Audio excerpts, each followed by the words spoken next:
প্রিয় বন্ধুরা, জয়ঢাকি থেকে ঢাকার উদ্দেশ্যে রওনা হয়েছি। সামনে বেঁধে গেল পদ্মা সেতু।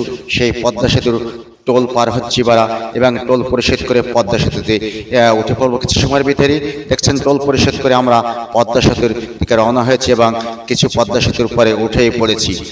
জয়ঢাকি থেকে ঢাকার উদ্দেশ্যে রওনা হয়েছিলাম আমি, এবং পদ্মা সেতু সামনে বাঁধলো। সেই সেতুতেই আপনাদের উপহার দিচ্ছি আজ আমি, কাজী তানভীর।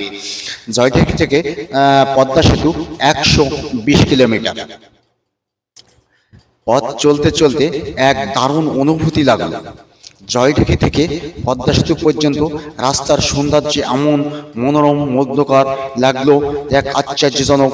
সেই পদ্মা সেতুর পরে উঠে আমি, কাজী তানভীর, আপনাদের অভিনন্দন জানাচ্ছি। কিছু এর মধ্যে চলে আসলাম পদ্মা সেতুর মিডিল পয়েন্টে, এবং সেই মিডিল পয়েন্টের যে গাড়ি চলাচল, সেই গাড়ি চলাচল ইতিমধ্যেই আপনাদের মাঝে তুলে ধরছি আমি।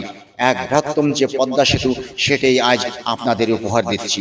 এই পদ্মা সেতু এক দীর্ঘময় সেতু, যে সেতুর উপর দিয়ে চলতেছে বাস, এবং তল দিয়ে হচ্ছে ট্রেন লাইন।